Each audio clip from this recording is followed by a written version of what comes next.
Kaixo guztioi, hemen elektrolisiari buruzko bigarren ariketa.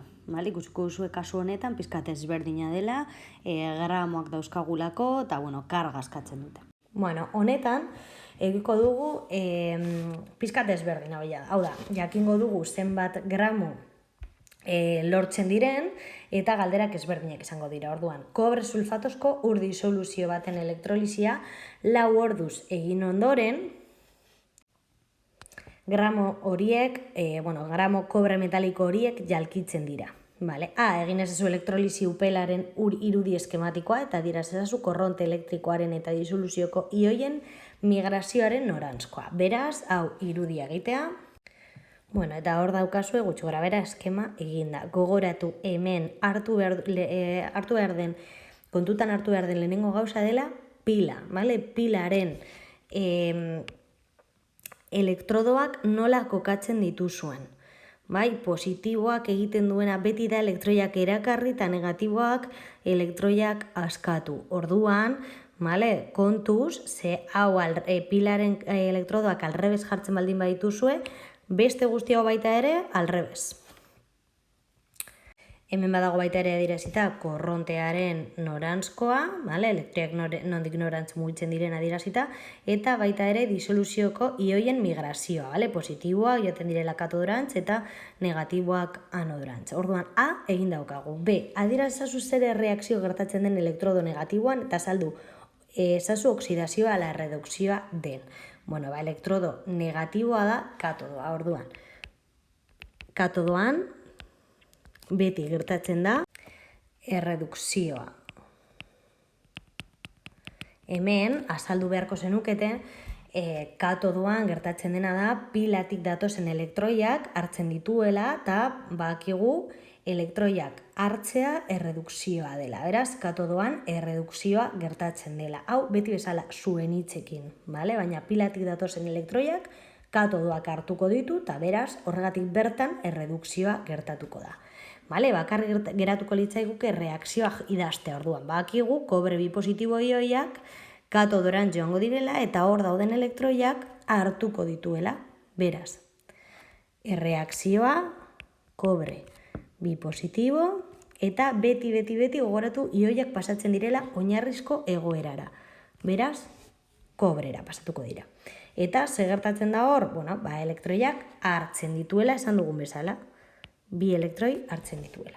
Beraz, B honekin ja eginda. Eta C, kalkulatu korronte elektrikoaren intentsitatea. Gogoratu intentsitatea dela zenbat elektroi, zenbat karga hobeto esan da, pasatzen da gure upel elektrolitikotik denbora jakin batean. Beraz, zein da honen formula?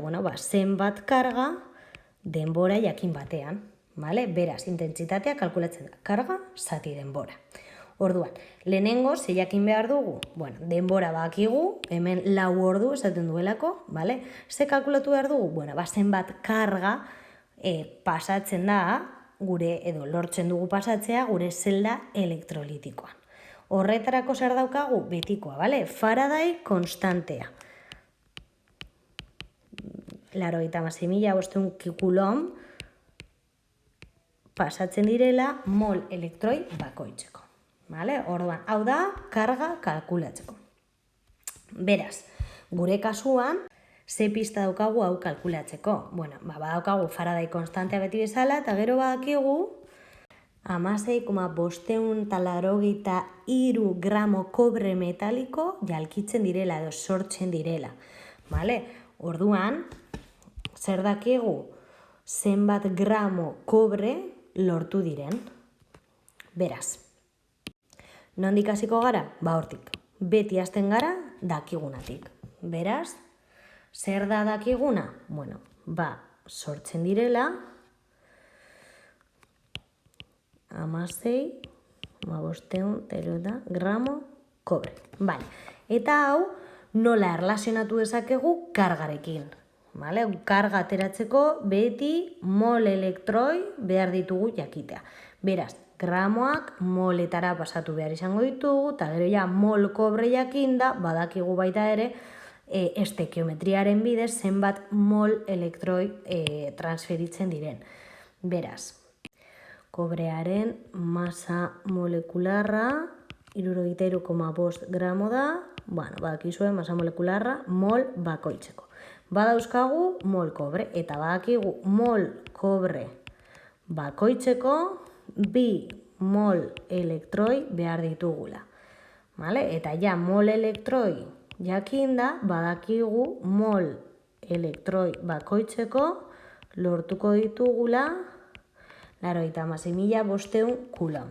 Beraz, honen emaitza 50.401,87 kulon dira. Orduan, gure upel elektrolitikoan lortu dugun karga hori da. Baina ez digute karga galdetu baizik eta intentsitatea. Beraz, hartzen dugu berriro formula hau eta jarriko dugu hemen.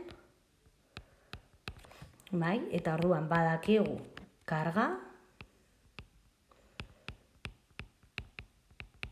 kulometan, eta gero gogoratu denbora behar dugula segunduetan. Orduan, 4 ordu horiek pasatu behar ditugu segunduetara. Beraz, 14.400 segundu. Eta intentsitatea orduan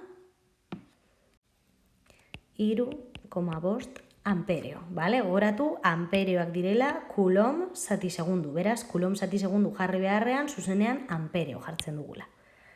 Eta hau izango litzateke C-den erantzuna. Eta horrela, ariketa eginda. Orduan, ariketa hauetan zer da garrantzitsuena?